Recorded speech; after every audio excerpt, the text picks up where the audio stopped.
The clatter of dishes was soft, too soft for this hour. It was 3:07 a.m. The mansion was dark, silent, asleep, except for the faint glow leaking from the kitchen doorway and the small shadow moving inside it. Ethan Blackwood, billionaire investor, a man whose life ran on tight schedules and tighter emotions, had woken only because he couldn't sleep. Another deal, another lawsuit, another night of trying to silence the noise in his own head. He was headed toward his office when he heard the water running. At first, he thought it was the maid doing some late-night cleaning. Maria always went above and beyond, too much, if he was honest. But when he stepped into the doorway and saw who it really was, he froze. A little girl, maybe 10, maybe 11, stood on her tiptoes at the sink, sleeves rolled up, soap suds up to her elbows. Her hair was tied in a messy braid, her eyes tired and puffy from not sleeping. And she was washing dishes. Stacks and stacks of them. Dishes that weren't hers. Ethan's brows pulled together. "Why are you awake?" he said before he could soften his tone. The girl jolted, dropping a plate back into the sink with a splash. She turned slowly. Her eyes widened in fear. "Mr. Blackwood," she whispered, her voice trembling. I'm sorry. I didn't mean to wake you." He stepped closer, confused. "Sophia," he said, recognizing her. "Where's your mother?" Maria's daughter swallowed hard. "She's sleeping. She didn't want to, but she fainted earlier. I didn't know what to do." Her voice cracked. Ethan's chest tightened. "Maria fainted?" "When?" he asked. "After dinner," Sophia whispered, lowering her eyes. "She doesn't eat until she finishes everything here. She says she can't waste time sitting." Ethan inhaled sharply. That wasn't part of her job. None of this was. He walked closer, softer now. "You're washing this many dishes at 3 in the morning?" he asked. Sophia nodded. "I have to finish before school." He stared at her. "But you're a child." Her lips pressed together. "And she's my mom," she whispered. "She works for you. I have to help." Ethan felt something cold settle in his stomach. A girl this young shouldn't have dark circles under her eyes. Shouldn't be trembling under fluorescent light. Shouldn't be carrying the weight of a grown woman's world. "And why?" he asked slowly. "Were you not in school yesterday?" Her hands tightened around the sponge. She looked at the tiles. "Not him. I." Her voice faded. "Sophia," he said, softer now, "look at me." She lifted her eyes slowly. Eyes full of guilt, fear, and something else. "Shame. I couldn't go," she whispered. "Why?" She hesitated, fighting tears, biting her lip until it turned white. "Because I didn't have shoes," she finally said. "My old ones broke. And my mom, she said she would buy new ones, but we needed money for her medicine instead." Ethan went still. Every cold, quiet part of him, the parts built by boardrooms, power, and distance, cracked. "You skipped school because you didn't have shoes?" She nodded, cheeks flushing. "I tried to hide it from my teacher, but she saw my feet. She told me not to come back until I had proper shoes. I didn't want to tell Mama. She already works so hard." Her voice shook. "I didn't want to be a burden." A burden. That word hit him harder than anything he'd heard in years. This child thought she was the problem, while she washed dishes in a stranger's mansion, to keep her mother's job safe. Ethan stepped closer, lowering himself so he was eye level with her. "Sophia," he said quietly, "you're not a burden." Her chin wobbled. "You don't know that." "I do," he said softly, "because I know what a real burden looks like. And you're the opposite." He reached out slowly, giving her space to move away. She didn't. "You should be sleeping," he said gently. "Not doing this." "But," her voice trembled, "if Mama wakes up and sees the dishes undone, she'll panic. She'll think she's failing. She needs this job." Ethan swallowed. "How long has she been this tired?" Sophia's eyes fell to the floor. "Since my father left," she whispered. "She never stops working. She says she has no choice. Because she wants me to have a better life." He exhaled slowly, and for the first time in years, he felt something he hadn't felt in forever. Protective. He reached for the sponge in her hand. Sophia's eyes widened. "Mr. Blackwood," she gasped, You can't. You shouldn't be doing this," he said, voice low but steady. "And neither should your mother in the condition she's in." She stared at him like she couldn't understand what she was seeing. A billionaire in silk sleepwear taking a sponge from a child. Helping. Her throat bobbed. "You're not angry?" she whispered. "No," he said gently. "I'm angry at myself." She blinked. "For what?" "For not seeing sooner what you and your mother have been going through. for not noticing the fatigue in Maria's eyes, for not questioning why she never sat down, for not understanding the kind of loyalty that made someone show up sick, tired, and starving and still whisper, "Thank you for the opportunity, sir." Sophia swallowed. "Please don't fire Mama," she begged. "She tries so hard. She really does." Ethan's heart twisted. "Fire her," he whispered. "Sophia, I'm going to help her." She stared, confused. "Help her how?" He stood slowly, placing the sponge down. "You'll see," he said. "But first." He reached for a clean towel and handed it to her gently. "You're going to bed." Her eyes filled with tears. Relief, exhaustion, disbelief. "No one's ever told me that," she whispered. "Not like it matters." "It matters to me." Something warm flickered in her eyes. Something she hadn't felt in a long time. "Hope," he whispered. "From now on, I've got you and your mother. Both of you." Her lips parted, trembling. "Why?" she whispered. And Ethan, a man known for numbers, power, deals, answered honestly. "Because no child should ever feel invisible." Sophia's tears finally fell, and Ethan Blackwood made a decision that would change 3 lives forever. Morning sunlight crept into the kitchen like it was afraid to disturb the silence. Ethan didn't sleep. Not after seeing a little girl washing dishes at 3 a.m. Not after hearing the word burden fall from lips that should never have known that kind of fear. He brewed coffee mechanically, his mind replaying every detail. Sophia's trembling hands, her cracked sneakers, the way she tried to stand tall even though her body screamed with exhaustion. He heard footsteps, soft, slow, dragging. "Maria?" She walked into the kitchen with a hand pressed to her forehead, still pale, still weak. But the moment she saw Ethan, she straightened, like shame itself curled around her spine. "Mr. Blackwood," she whispered. "I'm so sorry. I didn't finish the dishes last night." You fainted," Ethan said, too sharply. He regretted the tone instantly. Maria froze. Her eyes dropped. Her hands trembled as she clutched her apron. I'm sorry, sir. It won't happen again. I was just tired. I didn't mean to." "Tired," he repeated quietly. "You collapsed, Maria." A tear escaped down her cheek before she could stop it. "I can't lose this job," she whispered. "I can't." His chest twisted. "You're not losing anything," he said firmly. She blinked in shock. "You're not fired," he repeated. Her shoulders sagged, relief and fear mixing in her eyes. Then her gaze shifted and she whispered, voice trembling. "Where is Sophia?" "Sleeping," Ethan answered. "I sent her to bed at 3. Maria gasped softly. "Oh no." She was helping again? "I told her not to. I told her." "She was terrified you'd lose your job," Ethan said gently. Maria covered her face with both hands. Her body shook. "I'm sorry," she cried.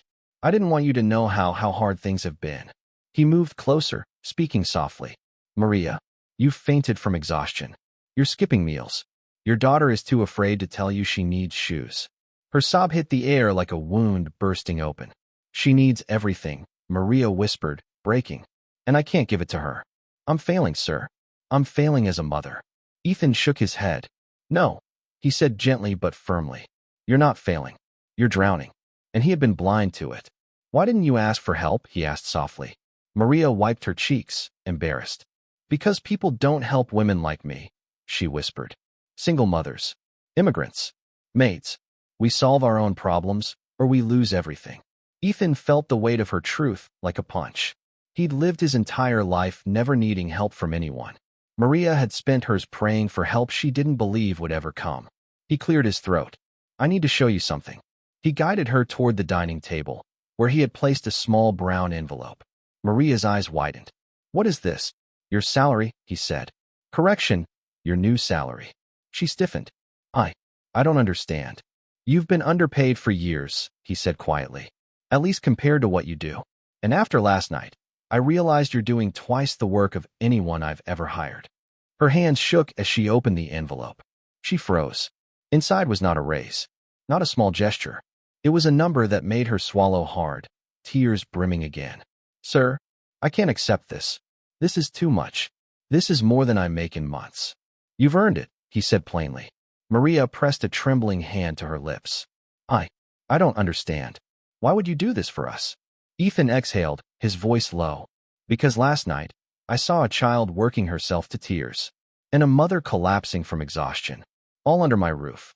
And I didn't even know. He paused. That's my failure, not yours. Maria cried quietly, years of stress releasing in a silent flood she tried to hide. And that's not all, Ethan added softly. She looked up. I've arranged a full health check for you. Today, he said. And it's not optional. Her eyes widened in shock. But sir, no buts. Her breath trembled. And Sophia, she whispered. Ethan looked toward the hallway, where the little girl's tiny shoes sat by the door, worn thin, almost splitting. I'm taking her to school myself, he said. Maria inhaled sharply. But she doesn't have. He moved aside to reveal a brand new shoebox on the counter. Maria covered her mouth again. You bought her shoes? I bought her several, he said quietly. And a backpack. And new clothes. And anything else she needs. A sob escaped her, small, quiet, heartbreakingly grateful. She'll be mortified, Maria whispered through tears. She hates charity. She's proud. So am I, Ethan said softly. This isn't charity. It's responsibility. She held her breath as more tears fell. And one more thing, he said gently. Maria looked up, eyes wide and wet. You're not working today, he continued. Or tomorrow. Or this week. Her face fell. But sir, you'll be on full pay, and you'll rest. She crumbled, gripping the back of the chair like her knees might give out. No one has ever done something like this for us, she whispered. Ethan swallowed hard, the truth heavy in his chest. Then it's time someone did. A soft sound made them both turn. Sophia stood in the hallway, hair messy, pajamas rumpled, eyes wide and filled with confusion. Mom, she whispered. What's happening? Maria wiped her face quickly. Sophia, darling. Mr. Blackwood is helping us. The little girl turned to Ethan, unsure. And Ethan, a man feared in boardrooms and hated in headlines, knelt down again, just like he did at 3 a.m. Good morning, he said softly. Ready for school? She blinked. I don't have. He smiled gently. You do now? Her eyes fell to the shoebox. Her breath hitched. Slowly, hesitantly. She picked it up, held it against her chest, and whispered, Thank you. Ethan felt something unfamiliar burn in his throat. Don't thank me, he murmured. Just promise me one thing. She looked up. Go to school, he said. And be a kid. Her lips trembled. I'll try, she whispered. And Ethan knew. He was already more invested in this child's future than he had ever been in his own. The hospital smelled of disinfectant and quiet fear. Ethan walked beside Maria as she clutched her coat nervously, trying to hide the shaking in her hands. She had never been in a private hospital before, especially not one that catered to CEOs and foreign diplomats. The marble floors, the soft chairs, the gentle music, it all felt like a world she didn't belong in. But Ethan stayed close. Steady, calm, and more protective than he meant to be. Sophia sat beside him in the waiting room, swinging her feet in her brand new shoes. She kept glancing at the hallway where her mother had disappeared for tests. Is she going to be okay? Her small voice asked. Ethan swallowed, choosing honesty wrapped in comfort. That's why we're here, he said gently. To make sure she is. Sophia leaned her head against his arm without warning. Ethan froze. He was not used to being touched by anyone. Not in comfort, not in trust, not in childlike innocence. But he didn't move away. He let her stay. After 20 minutes, a doctor in a white coat walked toward them. Mr. Blackwood, he said carefully. Ethan stood, a subtle tension stiffening his posture. How is she? He asked. The doctor glanced at Sophia, then lowered his voice. We should speak privately. Ethan understood immediately. Sophia, he said gently, turning toward her, stay right here. I'll be back in 1 minute. She nodded bravely, clutching her backpack. Ethan followed the doctor down the hall. Inside the consultation room, the doctor folded his hands. Maria is severely anemic, he said. Critically low iron. She's malnourished. Her blood work shows dehydration, vitamin deficiencies, and signs of long-term physical exhaustion. Ethan's jaw tightened. And because she keeps pushing herself without rest, the doctor continued, her body is shutting down. He inhaled sharply through his nose. How serious? Serious enough that if she continues like this, the doctor said gently, she will collapse again. Possibly worse. Ethan's stomach twisted. And what caused this? He asked. The doctor sighed. Chronic overwork. Undereating. Stress. Likely depression. Ethan closed his eyes. He had seen Maria working late hours. He had seen her skipping breaks. He had seen her tired, but he'd assumed it was normal fatigue. He had never imagined it was survival fatigue.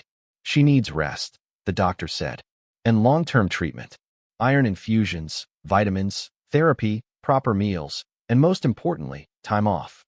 How long? Ethan asked. Months, the doctor said. At least 3. Ethan nodded slowly. He didn't hesitate. She'll have it. The doctor looked relieved. Good. Because without intervention, her body won't hold up. Ethan walked back to the waiting room with the doctor's words echoing in his mind. Her body won't hold up. Sophia looked up when she heard his footsteps, her eyes full of fragile hope. Is Mama okay? Ethan knelt beside her.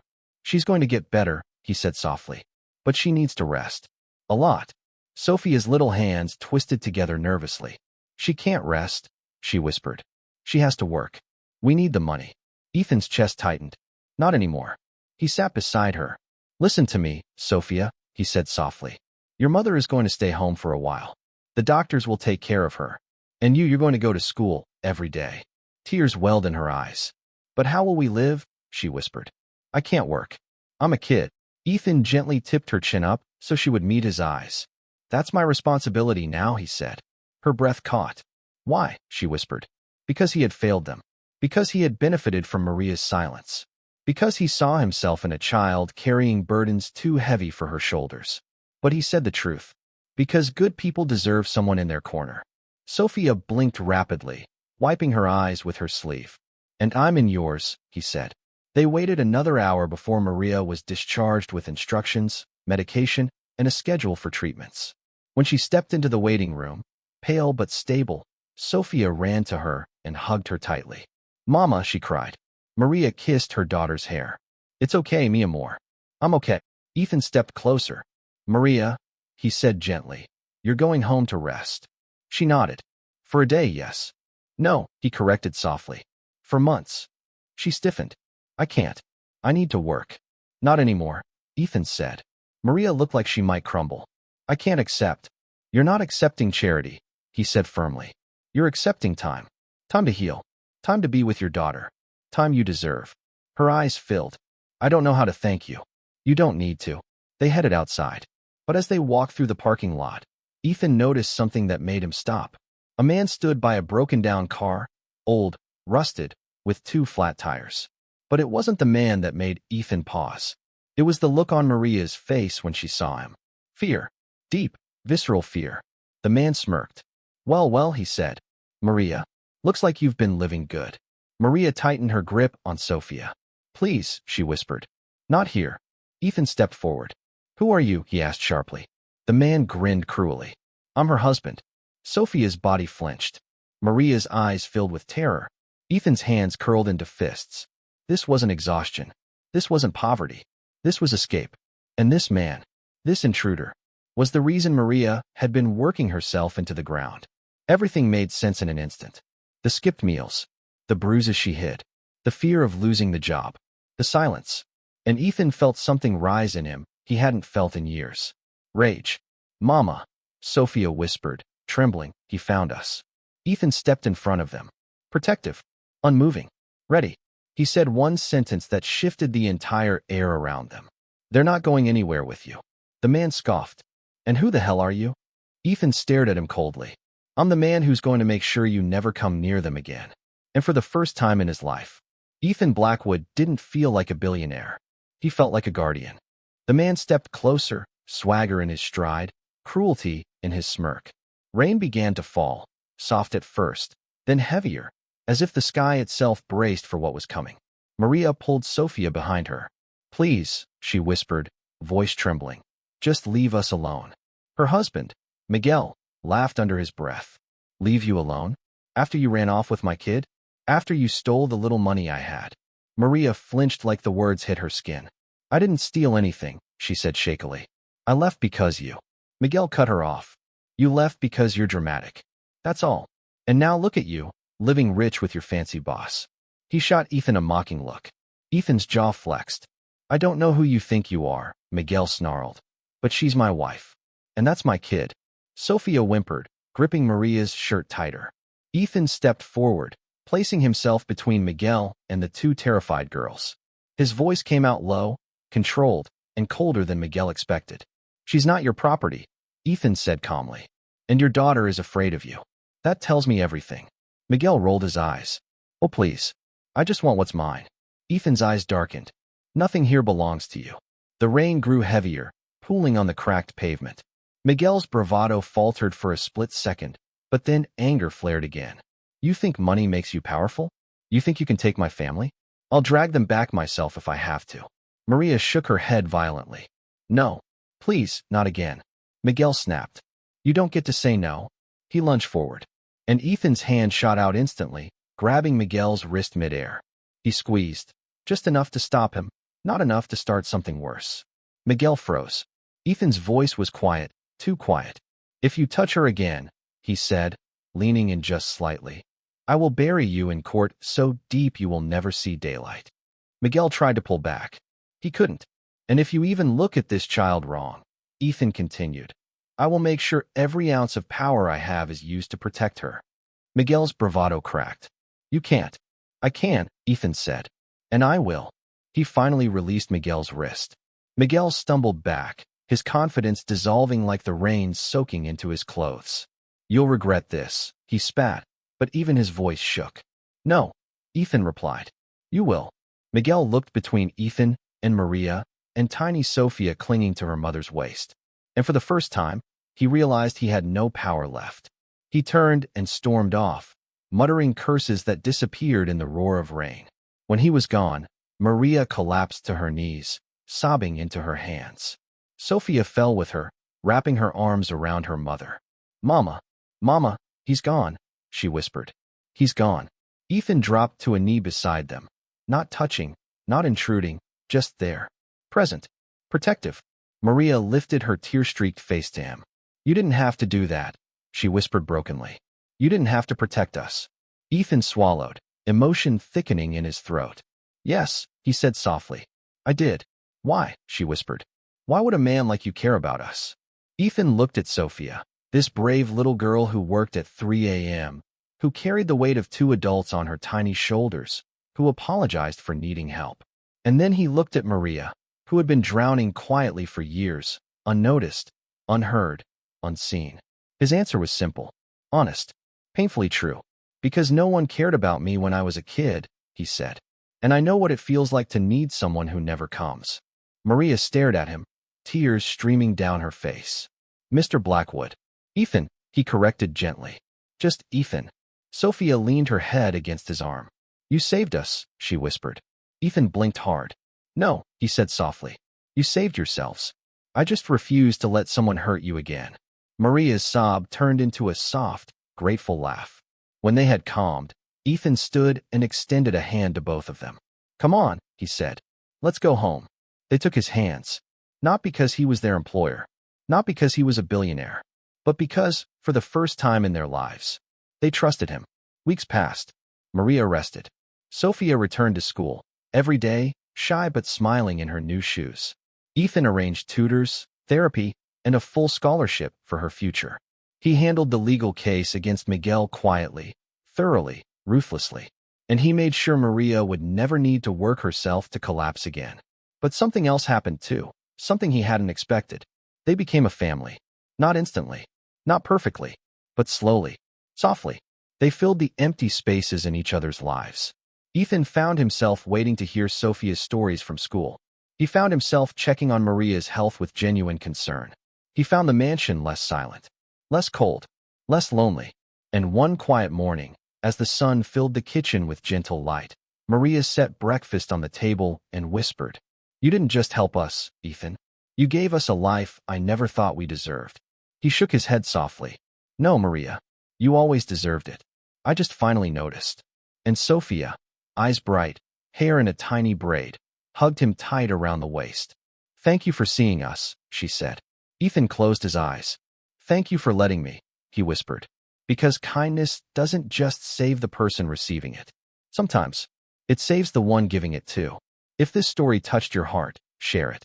Because kindness doesn't always wear a smile, and heroes don't always wear uniforms.